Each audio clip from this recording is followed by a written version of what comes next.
Shalom, shalom, bom dia. Hoje nós estamos no dia 14 de Adar do ano 5783. É o dia 7 de março do ano de 2023. Estamos no dia de Purim, Hag Purim, festa de Purim, né? Baseado no livro de Esther, nós estamos aí para que possamos fazer a segunda leitura do livro de Esther, Megilat Esther, rolo de Esther, ou o livro de Esther. A festividade é Purim, e um dos preceitos de Purim é exatamente ouvir a leitura do livro de Esther duas vezes, à noite e pela manhã. Então, ontem à noite, lá na nossa sinagoga Bnei Noach, regional Bauru, estivemos ali fazendo a primeira leitura do livro de Esther, e agora vamos fazer então a segunda leitura do livro de Esther, ok? Os fatos narrados no livro de Esther, eles são do ano 356 antes da Era Comum, Então nós temos aí o ano 356 antes da Era Comum, e pela data da criação foi no ano de 3392, Então aqui é narrado a vitória de Purim, que foi comemorada em Shushan, a capital da Pérsia, Então os dias 13, 14 e 15 do mês de Adar são os dias envolvidos com a questão de Purim, onde, através do perverso Haman, foi feito e elaborado um plano no sentido de destruir, exterminar, assassinar todo o povo judeu, as crianças, os jovens, os velhos, bem como também nós temos aí a questão o ódio gratuito, E Haman é um descendente de Amaleque, que é descendente de Esaú, que tem um ódio mortal para com Jacó e a sua descendência, Então, são esses fatos narrados aí dentro de toda essa questão.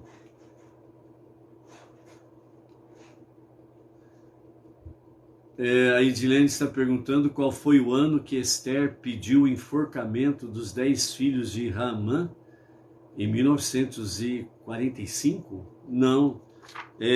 Os fatos aqui narrados no livro de Esther, pela data da criação, é o ano 3392. E da Era Comum, antes da Era Comum. Antes da Era Comum foi no ano 356, antes da Era Comum. Ok? Então vamos cumprir o preceito, fazer a segunda leitura, e você ouvindo a segunda leitura do livro de Esther. Então, a bênção anterior à leitura do livro de Esther é Baruch atah Adonai Eloheinu melech haolam, shechechianu vekiimanu vehigianu lisman hazeh. Bendito sejas, eterno nosso Deus, Rei do Universo, que nos concedeu vida, nos sustentou e nos permitiu chegar a essa ocasião festiva, ok? Então essa é a bênção anterior à leitura do livro de Esther. Durante o dia de hoje, nós temos aí um outro preceito a ser cumprido, que é exatamente o Matanot Laevionim, que é exatamente oferecer ajuda aos necessitados. Então, nós temos aqui duas fontes para que você possa fazer duas indicações que nós fazemos aqui, para que você possa cumprir esse preceito. Sedaká para doação, para ajudar pessoas necessitadas. A primeira indicação aqui que nós fazemos é exatamente com a nossa sinagoga sede, a sinagoga Rabá de Brooklyn, São Paulo, com a liderança do nosso Rav Yaakov Gerenstad, o qual estará destinando realmente todas as arrecadações para os Beneinor, que têm necessidades aí, através tanto pela capital São Paulo, né, como também pelas comunidades em todos os estados do Brasil. Então está sendo centrado na sinagoga sede, com a liderança do Rav Yaakov Gerenstad. Então você pode fazer a sua doação espontânea, voluntária, né? Você decide o valor que você deva fazer, e você pode fazer pelo CNPJ da sinagoga sede São Paulo Brooklyn. O CNPJ para o Pix é 04 180 343 0001 36. Então este é o Pix da sinagoga sede, né? Ali do Rabá de Brooklyn, com o nosso Rav Yaakov, ok? A segunda indicação, né, é feita aqui para o Rav Shimon Brand, né? O Rav Shimon Brand, que também tem atividades diversas com comunidade mais carente na sua região, né? Então, ali em São Paulo também. Então, os dados, né, do nosso Rav Shimon Brand, o Pix é 1198487437. Então o Pix do nosso Rav Shimon Brand é exatamente o celular, ok? Então é 1198487437. Então você pode escolher para quem enviar a sua tzedakah especial de Purim, né? E para isso você identifica aí a tzedakah é para Purim. E no caso do nosso Rav Yaakov Gerenstad, né, lá da sinagoga Rabá de Brooklyn, São Paulo, né? Então, depois que você fizer a sua doação, você pode confirmar mandando o seu comprovante, né, pelo Zap, né, pelo telefone 11 96164 7700. Aí você envia o seu comprovante para o Zap, né, da sinagoga Rabá de Brooklyn, São Paulo. O número é 11, que é o DDD 961647700. Você envia o comprovante e escreva ali, né? Mitzvah de Purim, ok? Então aí você tem essas dicas aí para o fazer, ok? Então, sem delongas, vamos então para a nossa segunda leitura do livro de Esther, ok? Então, capítulo 1. E foi nos dias de Ahasverosh, e ele foi o Ahasverosh que reinou desde Rodu, a Índia, até Cush, a Etiópia, sobre 127 províncias. Naqueles dias, quando o rei Ahasverosh estava sentado no trono de seu reinado, na capital Shushan, ou Suzã, no terceiro ano do seu reinado, ele realizou um banquete para todos os seus príncipes e seus servos, o exército da Pérsia e da Média, os nobres e príncipes das províncias que estavam perante ele, quando ele mostrou as riquezas do seu reino glorioso e o esplendor da sua excelente majestade por muitos dias. Foram 180 dias de banquete. Passados esses dias, o rei ofereceu a todo o povo presente na capital Xuxã, tanto aos grandes como aos pequenos, um banquete por 7 dias no pátio do jardim do Palácio Real. Havia tecidos coloridos de diversos tipos, atados em cordões de linho fino e de púrpura a argolas de prata e colunas de mármore.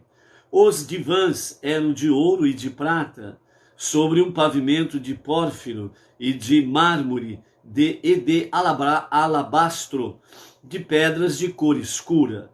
Dava-se-lhe de beber em vasos de ouro, diferentes uns dos outros, e havia vinho real em abundância, conforme a generosidade do rei, e a bebida estava de acordo com a lei, sem haver coerção, pois o rei tinha ordenado a todos os oficiais da sua casa que fizessem conforme a vontade de cada um.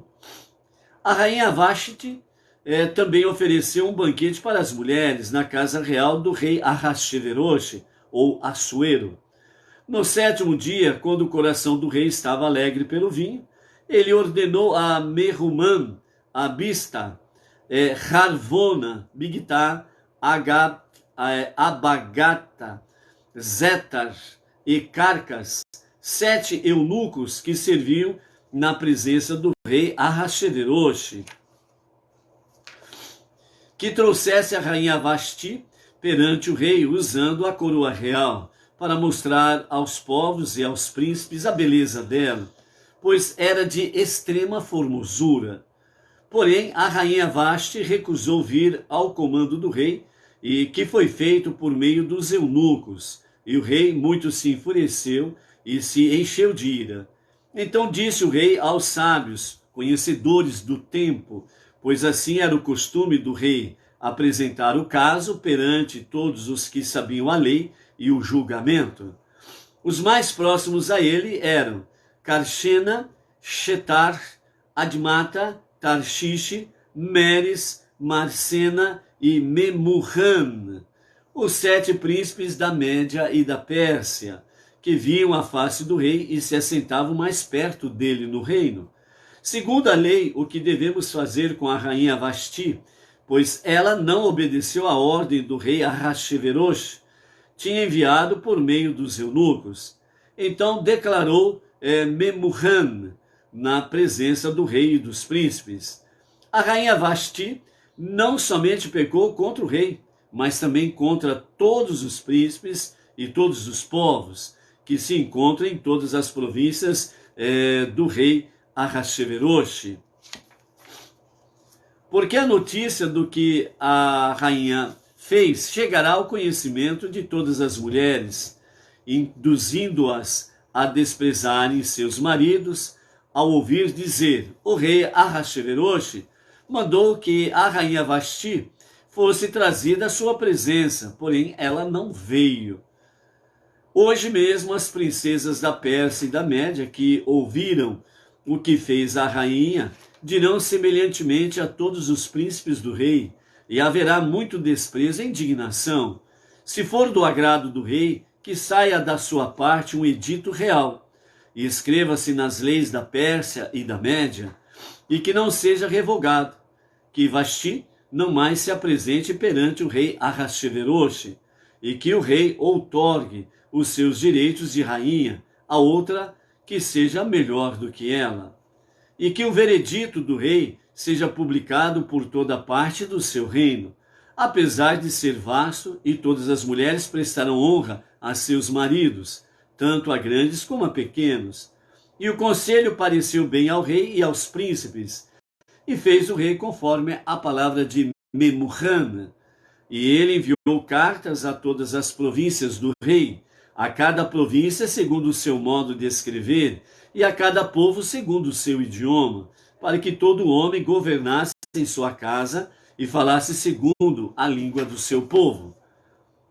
Depois, agora entrando no capítulo 2, depois desses eventos, quando a ira do rei Ahasverosh já fora apaziguado, lembrou-se de Vashti e do que ela tinha feito e do que tinha sido decretado contra ela.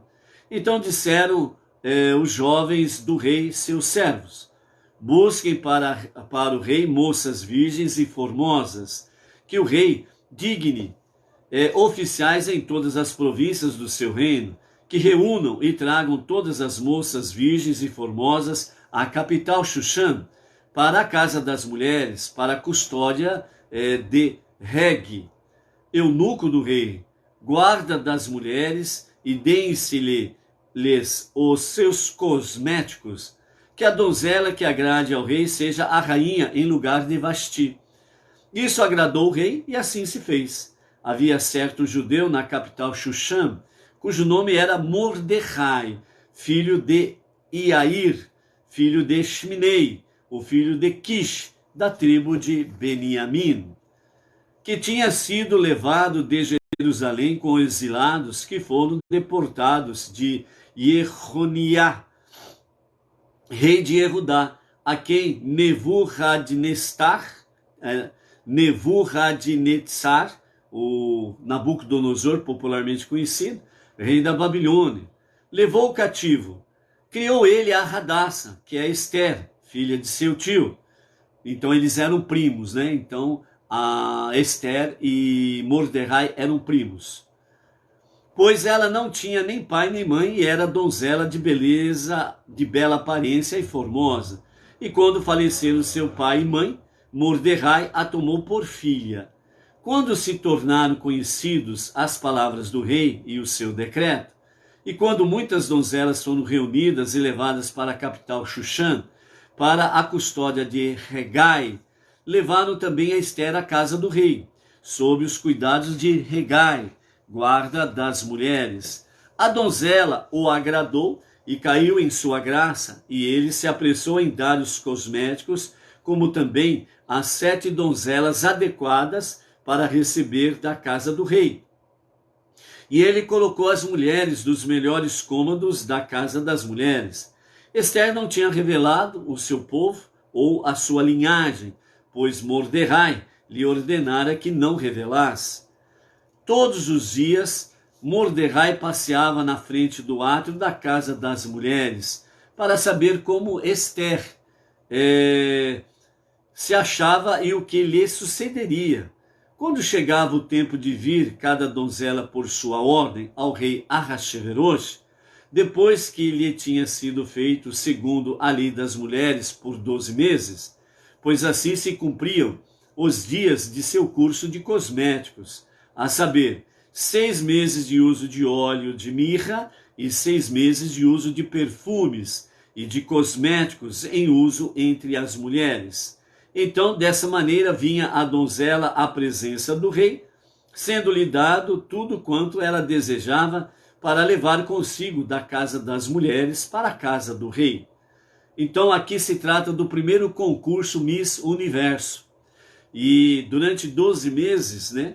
Ou seja, 6 meses o uso de óleo de mirra e 6 meses o uso de perfumes e de cosméticos. Era o tempo em que as mulheres se prepararam para se apresentar diante do rei. À tarde ela entrava e pela manhã retornava para o segundo harém, sob a custódia de Shashegaz, eunuco do rei, guarda das concubinas. Ela não voltava mais ao rei, salvo se o rei a desejasse e ela fosse chamada pelo nome. Quando chegou a vez de Esther, filha de Avihail, tio de Mordecai, que a tinha adotado por filha, ir ao rei, ela não pediu nada além do que aconselhou Hegai, eunuco do rei, guarda das mulheres. Esther alcançou o favor de todos que a contemplavam. Esther foi levada ao rei Ahasverosh, à casa real, no 10º mês, que é o mês de Tevet, no 7º ano do seu reinado. Agora, capítulo 3. Depois desses acontecimentos, o rei Ahasverosh promoveu Ramã, filho de Hamidata, o Agagita, e o exaltou, pondo-lhe o trono acima de todos os príncipes que estavam com ele. Todos os servos do rei que estavam no portão do rei dobravam os joelhos e prostravam-se diante de Ramã, pois assim tinha ordenado o rei acerca dele. Mas Mordecai não dobrava os joelhos e nem se prostrava. Então os servos do rei que estavam no portão disseram a Mordecai: por que tu transgrides a ordem do rei? E foi quando eles falaram isso dia após dia, e ele não lhes dava ouvidos, que contaram isso a Ramã, para ver se a conduta de Mordecai seria tolerada, porque ele tinha declarado a eles que era judeu. Vendo Ramã que Mordecai não dobrava os joelhos, nem se prostrava diante dele, encheu-se de furor. Porém, desprezou em seus olhos atentar não apenas somente contra Mordecai, porque eles lhe disseram de que povo era Mordecai. Então Ramã procurou destruir todos os judeus, que era o povo de Mordecai, que haviam em todo o reino de Ahasverosh, nas 127 províncias. No primeiro mês, que é o mês de Nissan, no 12º ano do rei Ahasverosh, lançou-se um pur, que significa sorteio, diante de Ramã, dia a dia, mês a mês, até o 12º mês, que é o mês de Adar. Ramã disse para o rei Ahasverosh: há um povo espalhado e separado por entre os povos em todas as províncias do teu reino, e suas leis divergem das de todos os povos, e eles não observam as leis do rei. Portanto, não convém ao rei tolerá-lo. Se parecer bem ao rei, escreva-se para destruí-lo, e eu pagarei 10.000 talentos de prata àqueles que realizarem o trabalho, para trazê-los ao tesouro do rei. Então o rei tirou o anel de sua mão e deu a Ramã, filho de Ramidata, ou Agagita, inimigo dos judeus. O rei disse a Ramã: a prata lhe é dada, como também este povo, para fazeres dele o que melhor te agradar. Então foram chamados os secretários do rei no primeiro mês, o dia 13 do mesmo, e foi escrito conforme tudo o que Ramã ordenou aos sátrapas do rei, aos governadores de todas as províncias e aos príncipes de todos os povos, cada província segundo a sua escrita, e a cada povo segundo o seu idioma. Foi escrito em nome do rei Ahasverosh, e com o anel do rei foi selado. Cartas foram enviadas pelos mensageiros a todas as províncias, para que se destruíssem, matassem e aniquilassem todos os judeus, desde o jovem até o velho, crianças e mulheres, em um único dia, no 13º dia do 12º mês, que é o mês de Adar, e para que saqueassem os seus bens. A cópia do despacho que determinou a divulgação do decreto em todas as províncias foi publicada entre todos os povos, para que estivessem preparados para aquele dia. Os mensageiros saíram às pressas pela ordem do rei, e o decreto foi publicado na capital Xuxã. E o rei e Ramã sentaram-se para beber, e a cidade de Xuxã estava perplexa. Capítulo 4. Mordecai soube tudo o que aconteceu, rasgou suas vestes, e vestiu-se de saco e de cinzas, saiu para o meio da cidade, e clamou com grande e amargo clamor. Chegou até o portão do rei, pois ninguém vestido de saco podia entrar no portão do rei. E em todas as províncias onde estava a ordem do rei e o seu decreto, havia grande pranto entre os judeus, jejum, choro e lamentos, e muitos se deitavam em sacos e cinzas. As criadas de Ester e os seus eunucos vieram e contaram-lhe, e a rainha ficou extremamente condoída, e ela enviou roupas para vestir Mordecai e tirar-lhe o saco, porém ele não aceitou. Ester chamou então a Hatar, um dos eunucos do rei, a quem este tinha apontado para lhe servir, e ordenou-lhe para que fosse encontrar com Mordecai, para saber o que era aquilo e o seu motivo, o porquê estava acontecendo isso. Então, Hatar foi até Mordecai, à praça da cidade, que estava diante do portão do rei.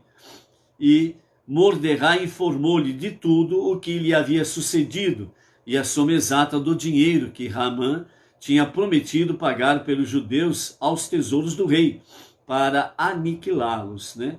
Uma breve pausa aqui.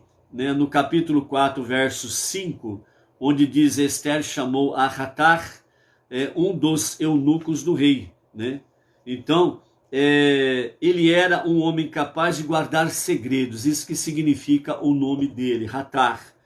E Esther confiava nele absolutamente, com confiança de que este era uma pessoa de altíssima confiança. Então, com isso, né, a própria Esther depositava em Hatar realmente toda a confiança. Analisando essa questão, os nossos sábios dizem que esse Hatar, ele nada mais nada menos, nada mais, nada menos do que Daniel, o profeta Daniel. Então os nossos sábios que falam isso. Por isso Esther, ela confiava plenamente em Hatar, certo? Ele conhecia os segredos da rainha Esther, porque ela não comia absolutamente nada que não fosse kasher, pelos ensinamentos que ela recebeu do seu primo Mordecai. Então ela se isolava para poder alimentar-se de sementes, de grãos, para não se contaminar com alimentos impuros.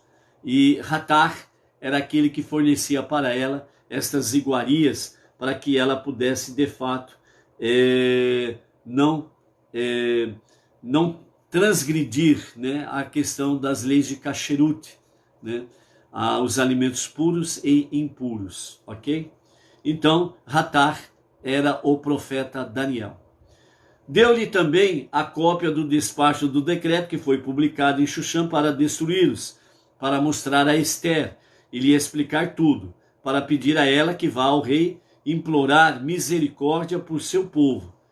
Tendo voltado Hatar, contou a Esther o que Mordecai dissera, e Esther falou a Hatar e mandou dizer a Mordecai: todos os servos do rei e o povo das províncias do rei sabem que qualquer homem e mulher que venha ao rei no pátio interior, sem ser chamado, há somente uma sentença, a de morte, exceto para aquele a quem o rei estender o cetro de ouro, aquele pode viver.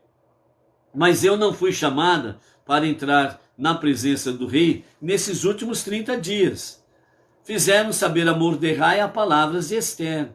Mordecai mandou responder a Esther: não imagines que escaparás da casa do rei, só tu entre todos os judeus.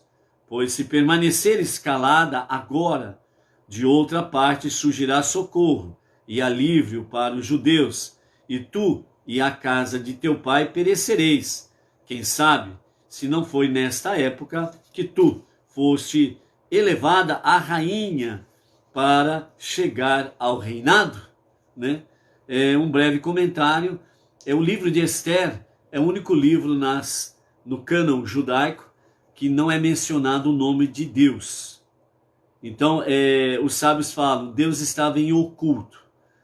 Mas isso não significa que ele estava ausente. Por quê? Porque não existe lugar onde Deus não possa estar. Deus é tudo. Tudo é Deus. Então, nesse sentido, quando Mordecai está dizendo que surgirá de outra parte o socorro, então aqui, mais uma vez, né, está oculto o nome de Deus. Mas Deus está agindo.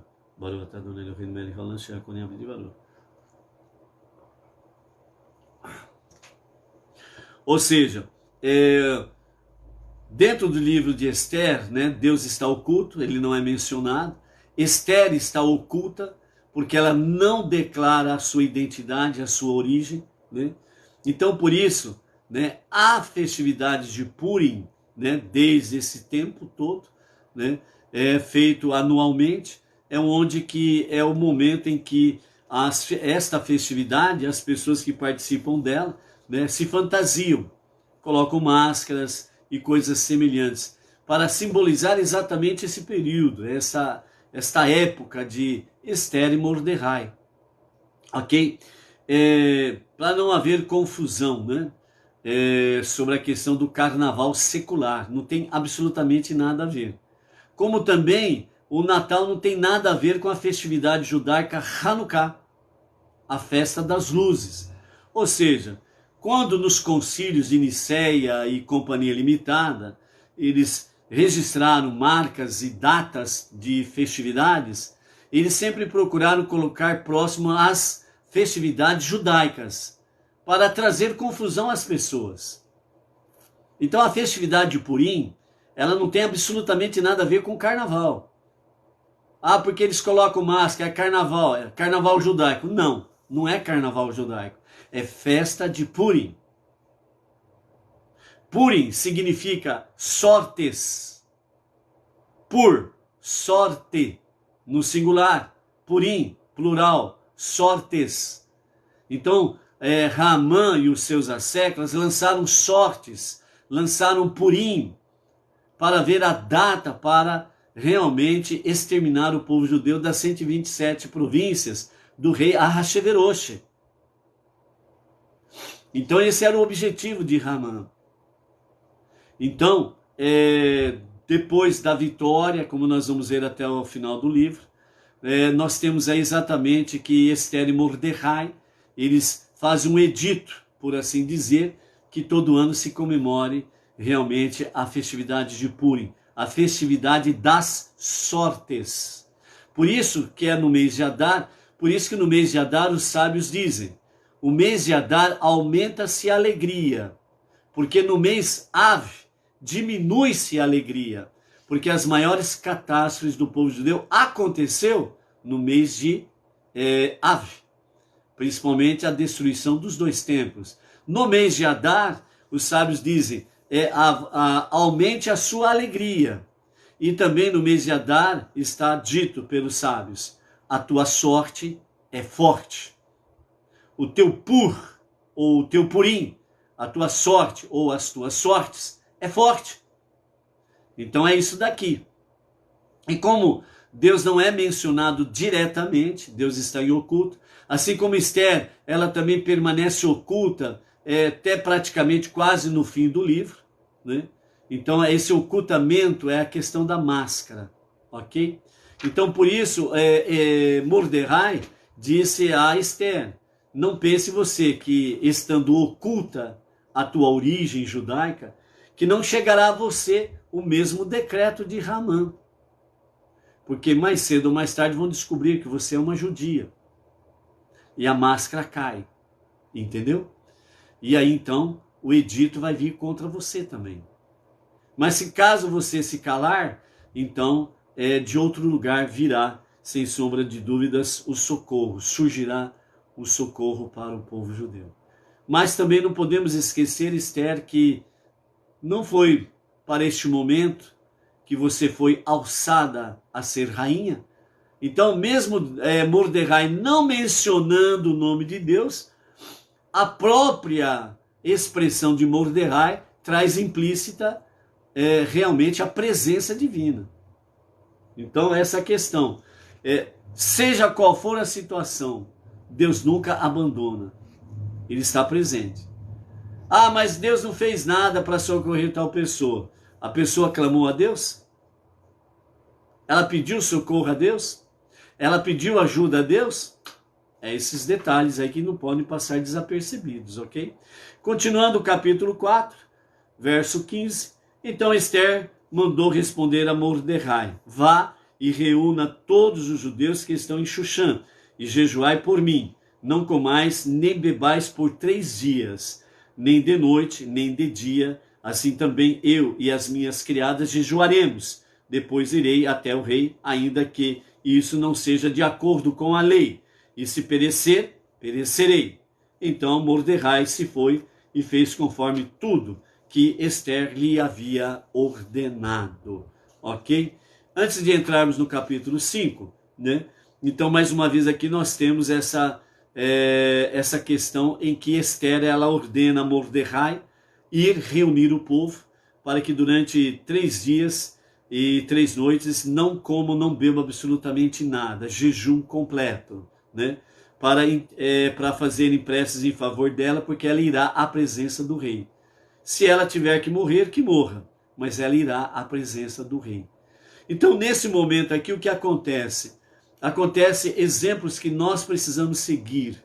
Quando nós adentramos no monoteísmo, na crença no único Deus, aquele que é um e único, indivisível, incorpóreo, que não nasceu e nem morreu, nele não há associação de quem quer que seja, porque nada pode se assemelhar a ele. Por isso que ele é indivisível, ele não é dois e nem três. Por isso que ele é Echad, que no hebraico Echad significa um, único, absoluto. Então nele não há associação de dois ou três, ele é um, Echad. É muito diferente de quando se fala por aí triuno, trino e companhia limitada, trindade e companhia limitada. No hebraico fala Echad. Nesse sentido significa que Deus é Echad. O eterno é um e único na sua essência, que significa que nada pode ser comparado a ele. Por isso que fala que Deus não é homem e nem filho do homem. Por isso que fala que Deus não nasceu e nem morreu. Entendeu?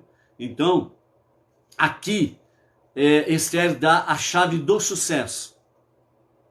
Não somente para o povo judeu daqueles dias, mas para o povo judeu através de todas as gerações e para as nações não judias, os povos, as nações, o segredo do sucesso, da vitória, da conquista, da alegria.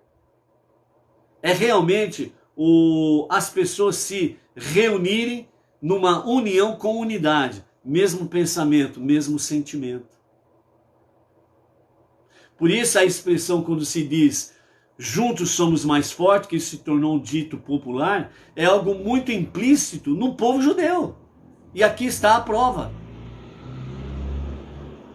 Foi assim que o povo judeu se reuniu em união e em unidade. E conseguiram vencer a batalha contra Ramã e os seus asseclas. Então, união e unidade. Isso significa amor e unidade. Para completar isso, nós temos o quê? A humildade e a gratidão. A humildade de reconhecer que Deus, ele é um e único, absoluto, único Deus.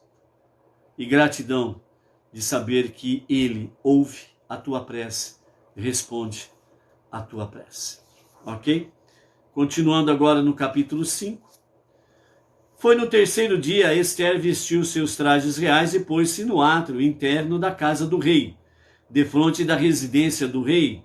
E o rei estava sentado no seu trono real, na casa real, bem na entrada da casa. Quando o rei viu a rainha Esther parada no átrio, ela alcançou graça ao rei. E ele estendeu para Esther o cetro de ouro que estava em sua mão. Esther aproximou-se e tocou na ponta do cetro. Então lhe disse o rei: o que é que queres, rainha Esther? Qual é o teu pedido? Ainda que peças metade do reino ser-te-á dado. E Esther respondeu: se bem te parecer, venha o rei e Ramã hoje ao banquete que eu preparei para ele. E disse o rei: apressem Ramã para cumprir a ordem de Esther. E foram o rei e Ramã ao banquete que Esther preparou. Disse o rei a Esther no banquete de vinho: qual é o teu pedido e ser-te-á concedido? E qual é o teu rogo? Ainda que peças a metade do reino, será cumprido. Ou seja, se Esther tivesse pedido metade do reino, era dela. Ok? Esther respondeu: o meu pedido e o meu rogo é, se encontrei graças aos olhos do rei, e se parecer bem ao rei conceder o meu pedido e cumprir o meu rogo, que venham o rei e Ramã no banquete que lhes hei de preparar amanhã. Farei como o pedido do rei. E Ramã saiu naquele dia feliz e com o coração contente. Mas quando Ramã viu Mordecai no portão do rei, e este não se levantou nem se moveu por ele, Ramã encheu-se de ira contra Mordecai. Porém Ramã conteve-se e foi para casa, e mandou vir aos seus amigos e sua mulher Zeresh. Ramã contou-lhes a grandeza das suas riquezas e a multidão de seus filhos, e todas as coisas onde o rei o tinha engrandecido, como o tinha elevado sobre os príncipes e servos do rei. Ramã disse: a rainha Ester mesmo não fez ninguém vir com o rei para o banquete que tinha preparado, senão a mim. E também para amanhã estou convidado por ela a vir com o rei. Todavia, tudo isso não me satisfez, enquanto vejo o judeu Mordecai sentado no portão do rei. Então lhe disse a sua mulher Zeresh e todos os seus amigos: faça uma forca de 50 cúbitos de altura, e pela manhã diga ao rei que nela seja enforcado Mordecai. Depois vá com o rei para o banquete, alegremente. E o conselho agradou a Ramã, e a forca então foi feita. Verso 7. Naquela noite o sono do rei foi perturbado, e ele ordenou que lhe trouxesse os livros de registros e as crônicas, que foi lido diante do rei. Achou-se escrito que Mordecai tinha denunciado a Bigtana e a Teresh, os dois eunucos do rei, guardas do portão, que tinham procurado matar o rei Ahasverosh. Perguntou o rei: que honra ou distinção foi conferida a Mordecai por isso? Responderam os servos do rei que o serviam: nada lhe foi conferido. O rei disse: quem está no átrio? Ramã tinha entrado no átrio externo da casa do rei para requisitar ao rei para que se enforcasse Mordecai na forca que ele tinha preparado. Então os servos do rei lhe disseram: eis que Ramã se encontra no átrio. O rei disse: entre. E Ramã entrou e o rei lhe disse, um breve comentário, Ramã nunca chegava de madrugada no serviço. Ele sempre chegava tarde para o serviço, Gozava de muitos privilégios, então ele não tinha hora para entrar e nem para sair do serviço. Ele entrava a hora que ele queria. E como ele recebeu o conselho de Zeresh, a sua mulher, e dos seus amigos para fazer uma forca, para enforcar Mordecai, e ele mandou executar, e a forca foi feita. Então Ramã, de tanto ódio gratuito contra Mordecai, ele não se aguentava. Então ele foi de madrugada a buscar o rei para que fosse ordenado realmente a morte de Mordecai. Então, segundo os comentários dos nossos mestres, falam que o rei Ahasverosh, ele já tinha desconfianças que Ramã queria matá-lo.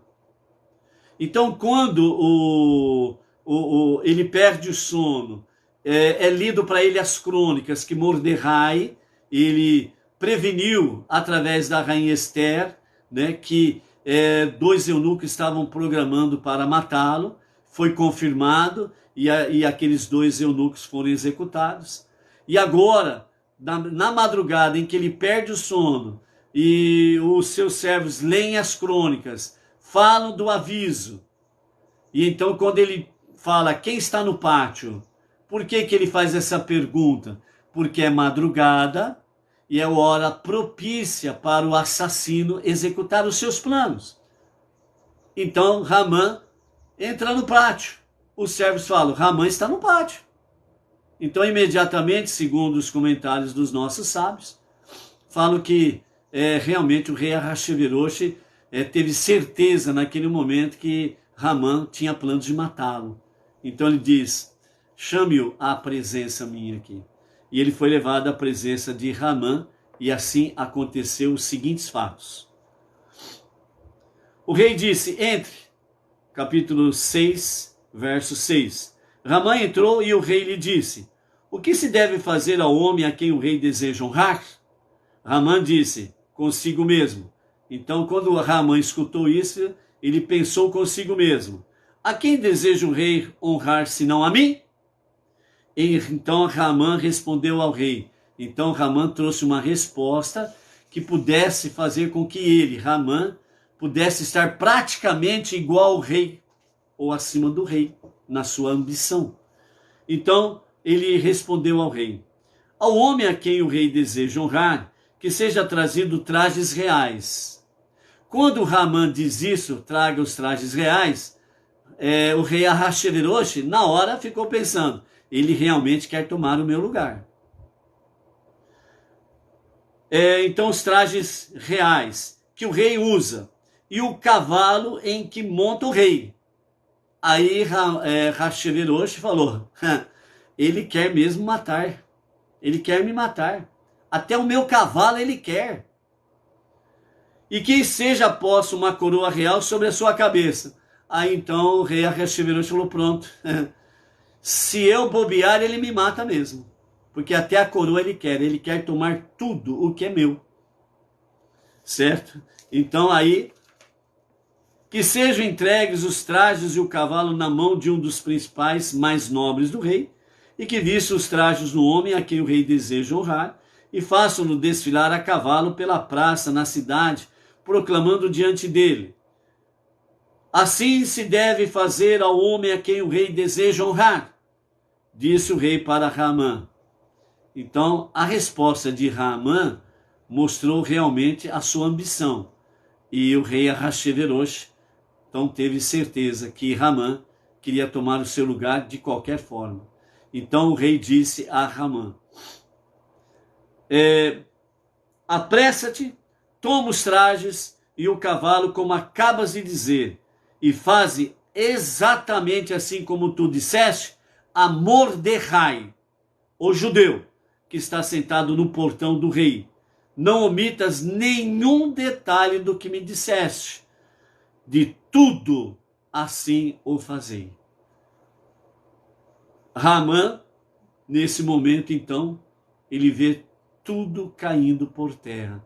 Ele estava ali para pedir ao rei para que ordenasse a morte de Mordecai. E agora o rei está fazendo exatamente o contrário.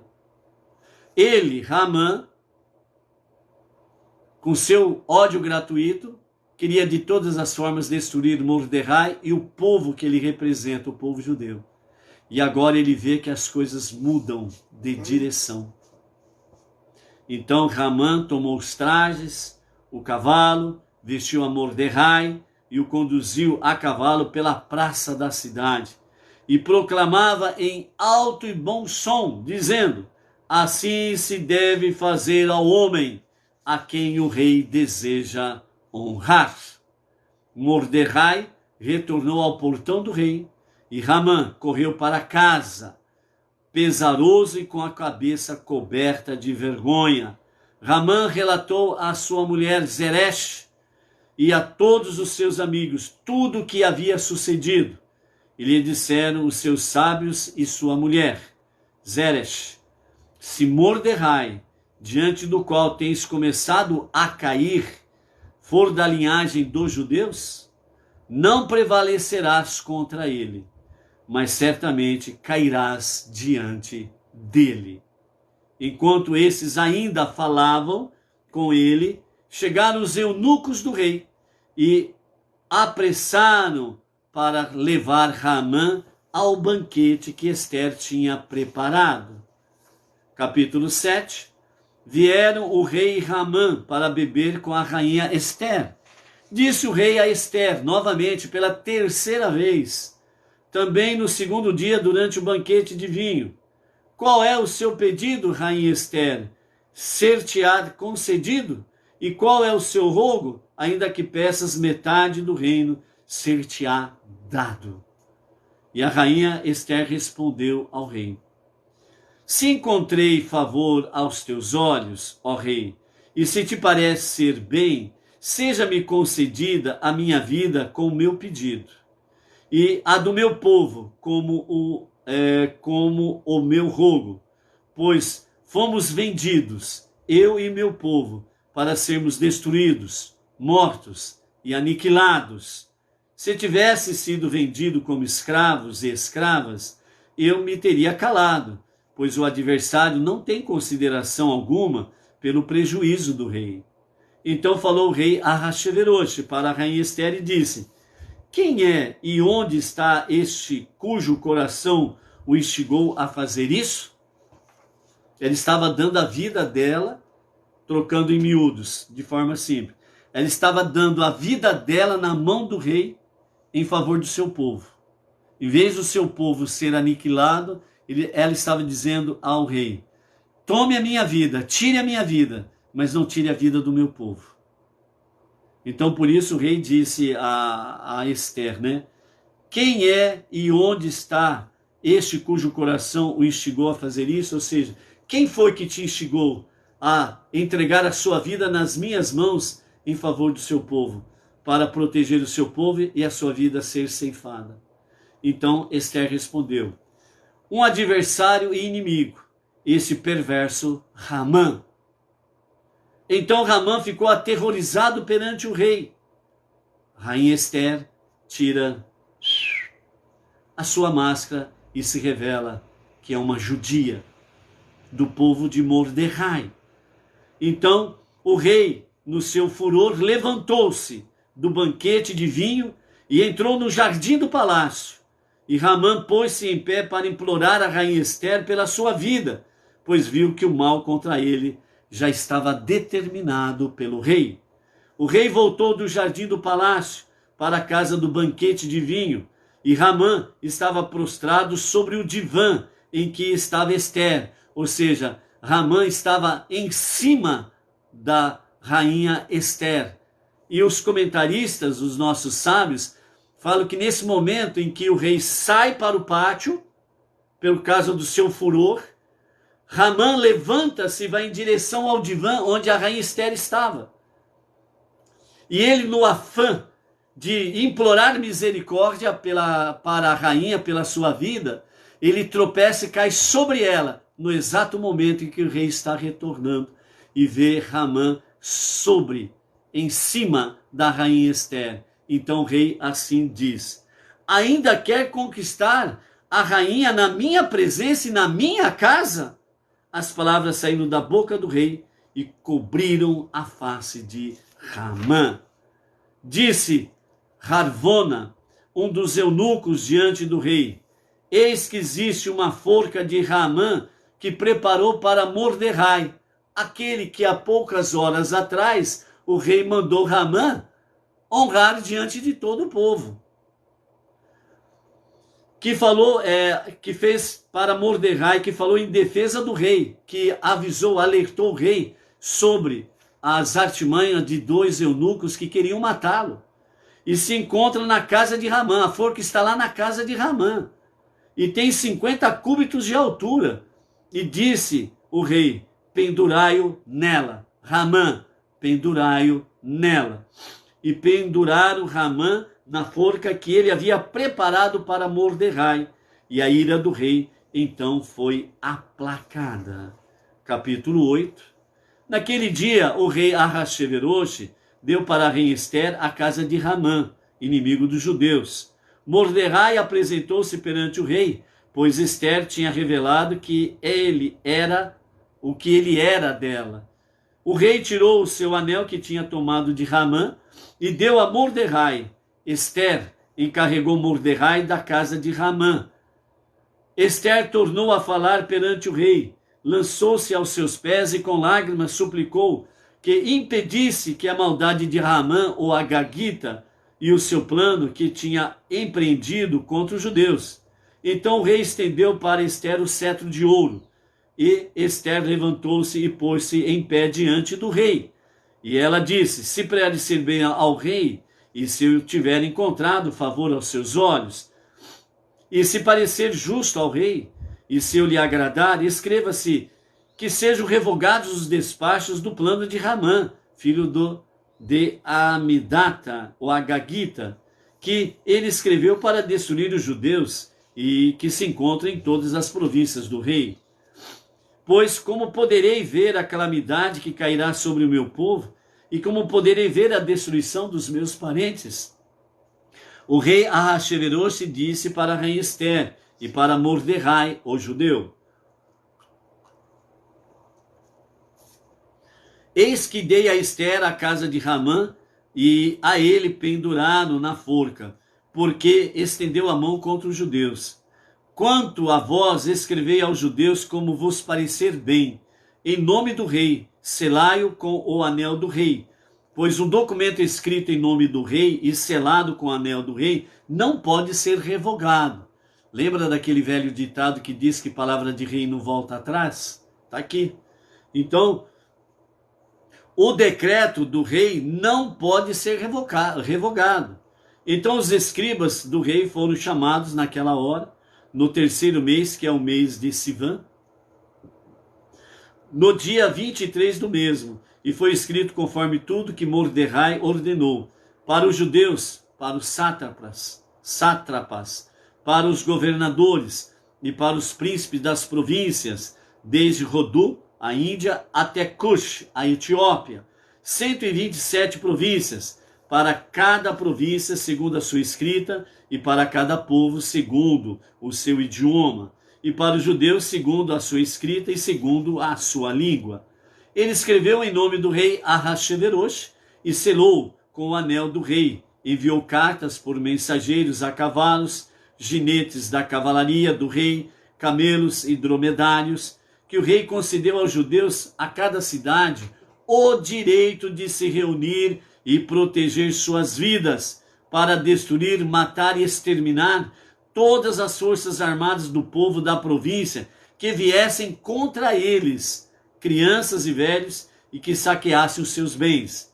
No mesmo dia, por todas as províncias do rei Ahasverosh, o dia 13 do 12º mês, que é o mês de Adar, uma cópia do despacho dada como lei em todas as províncias foi publicada entre todos os povos, para que os judeus se preparassem para aquele dia, para se vingarem dos seus inimigos, né?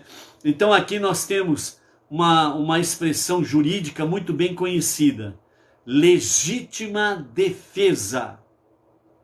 O rei autorizou o povo judeu a praticar a legítima defesa. Todos que viessem contra eles, eles tinham o direito legal, jurídico e a palavra do rei, que eles podiam, para defender a vida, eles poderiam sim matar e exterminar os seus algozes, os asseclas de Ramã que viessem contra eles. Legítima defesa é bíblico, está na Torá, está nos escritos. Os mensageiros montados em camelos partiram apressados, impelidos pela ordem do rei, e o decreto foi proclamado na capital Xuxã.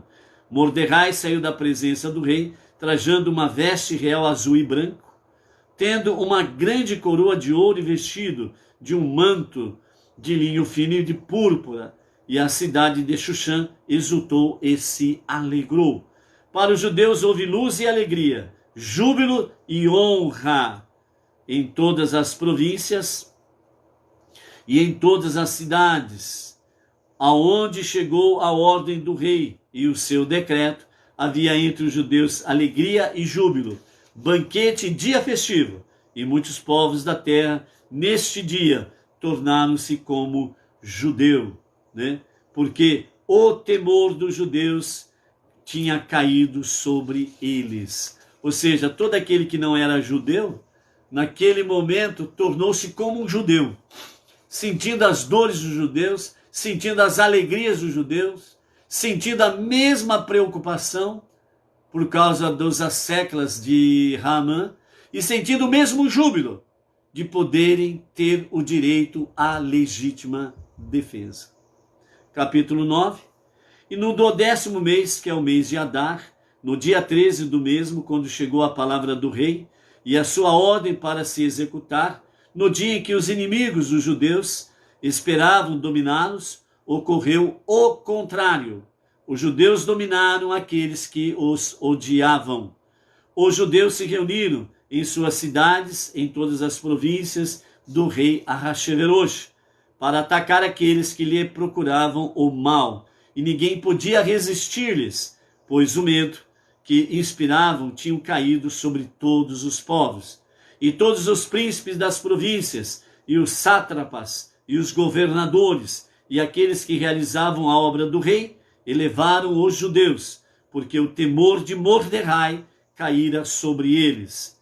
Pois Mordecai era grande na casa do rei.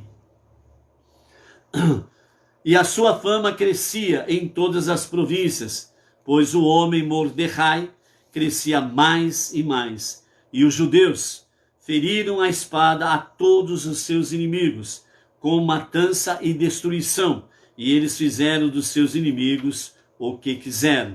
Na capital Xuxã, os judeus mataram e aniquilaram 500 homens, e também a Parchandata, a Dalfon, a Asfata, a Porata, a Adalia, a Aridata, a Parmachata, a Arisai, Aridai e Vaizata, os 10 filhos de Ramã, filhos de Hamidata, Ramã, filho de Hamidata, inimigo dos judeus, porém dos despojos não tocaram. Naquele dia chegou ao conhecimento do rei o número dos que foram mortos na capital Xuxã.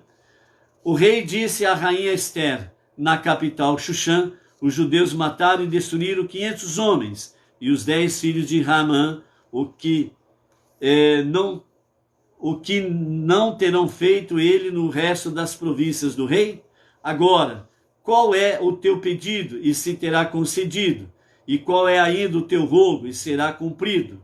Respondeu Ester: se parece bem ao rei, conceda-se aos judeus que estão em Xuxã, que façam amanhã conforme o decreto de hoje, e que os 10 filhos de Ramã sejam pendurados na forca. O rei ordenou que assim se fizesse, e um decreto foi promulgado em Xuxã, e enforcaram os 10 filhos de Ramã. Os judeus que estavam em Xuxã ajuntaram-se também no dia 14 do mês de Adar, e mataram 300 homens em Xuxã, porém nos despojos não tocaram. Os demais judeus que estavam nas províncias do rei juntaram-se e defenderam as suas vidas, e tiveram descaso dos seus inimigos, mataram dos seus inimigos 75.000, porém nos despojos não tocaram. Isso ocorreu no dia 13 do mês de Adar, e no dia 14 do mesmo eles descansaram e fizeram dia de banquete e de alegria. Mas os judeus que estavam em Xuxã se reuniram nos dias 13 e 14 do mesmo, e no dia 15 descansaram e fizeram o dia de banquete e de alegria. Ou seja, na capital Xuxã, os dias 13 e 14 se reuniram para praticar a legítima defesa. E no dia 15, que houve, realmente cessou a batalha, então foi um dia de banquete e de alegria. E é por isso que Purim é a única festividade em que é permitido, né, ao povo judeu embriagar-se, né? Então é uma festa, Lechaim, Lechaim, né? Então é onde há muito vinho, porque está celebrando a vida. A vida venceu a morte. A maldição foi vencida pela bênção.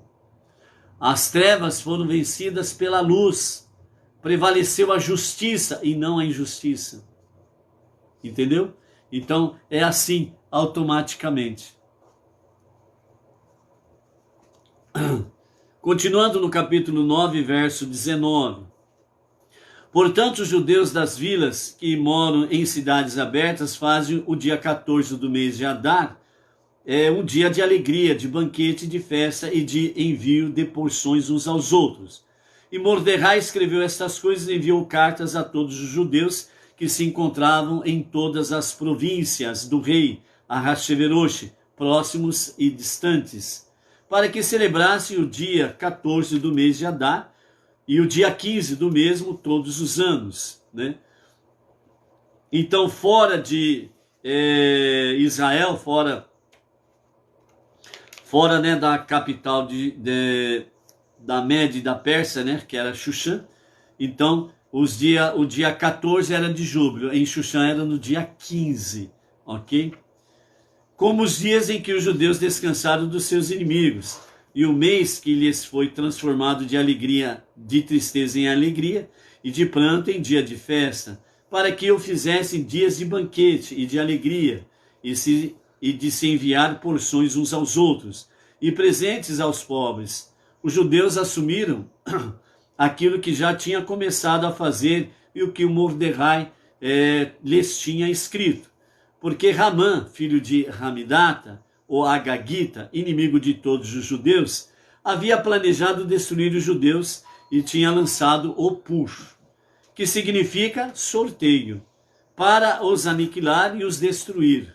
E quando Ester veio perante o rei, ele mandou através de cartas que o mau intento que Ramã tinha planejado contra os judeus recaísse sobre a cabeça dele e que ele e seus filhos fossem pendurados na forca. Ok? Nós já vamos entrar já no capítulo 10 e estaremos encerrando a nossa segunda leitura do livro de Ester, ok? Os momentos finais do capítulo 9, por isso, a partir do versículo 26, por isso eles chamaram esses dias de Purim, por causa do Pur. Portanto, por causa de todas as palavras daquela carta e do que tinham testemunhado, o do que lhes havia sucedido. Os judeus estabeleceram e tomaram sobre si, sobre os seus descendentes e sobre todos que se unissem a eles, que não se revogasse a resolução de celebrar esses 2 dias, conforme a carta que os prescreveu, e de acordo com o tempo marcado para eles, em todos os anos, e que esses dias seriam lembrados e comemorados em todas as gerações, em todas as famílias, em todas as províncias e em todas as cidades, e que esses dias de Purim não seriam revogados dentre os judeus, nem o memorial deles se extinguiria dos seus descendentes. Aqui nesse versículo do capítulo 9, verso 28, é baseado nesse versículo que os sábios falam que a festividade de Purim, ela não se extinguirá, ela vai permanecer nos dias do reinado de Mashiach. Verso 29. E escreveu a rainha Ester, filha de Abihail, e Mordecai, o judeu, com plena autoridade para ratificar a segunda carta de Purim.